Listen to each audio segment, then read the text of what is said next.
23 числа в 5 часов утра мне оперативный дежурный позвонил и сказал, что собирается группа и выезд на Намский район, село Идейцы, в зону подтопления. Еще в 7 часов утра мы, группа 5 человек, я старший, выехали в село Идейцы. Все, прибыли в село, вода еще как бы не сильно затопила район, только начала подниматься. И буквально в течение часа на наших глазах вся деревня была затоплена. То есть мы заехали в деревню еще по сухой дороге, выезжали уже с нее по воде.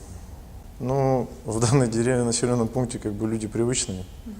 Они каждый год практически их топило. Это последние, там, не помню точно, но лет 5, по-моему, они не затапливались. Там дамбу у них построили. Вот, а нынче эту дамбу прорвало, и вода зашла в населенный пункт. А так народ как бы спокойно реагировал. Они, как повторюсь, уже привычные люди, уже скот начали выгонять, вещи поднимали наверх. У нас было 5 человек с нашего подразделения поисково-спасательного отряда и 11 человек специализированной пожарно-спасательной части. Эвакуировали на лодках, то есть у спецчасти лодка, у нас лодка была. И службы спасения республиканской работали. В самих Идейцах мы в 7 утра приехали, и потом где-то в час ночи нас подняли и перебросили на Графский берег. А в Идейцах остались службы спасения республиканской. В Графском береге также мы подъехали, вода только начинала подниматься. И в течение, мы ночью приехали в 2 часа ночи, и где-то к обеду следующего дня уже было затоплено все.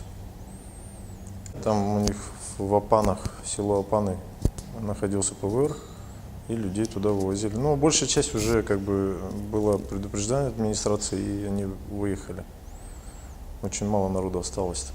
Некоторые не захотели эвакуироваться, остались в своих домах. Ну, укрепление дамбы работали, на укреплении дамбы на Графском береге. Потом, и работа с комиссией после того, как вода уже начала уходить.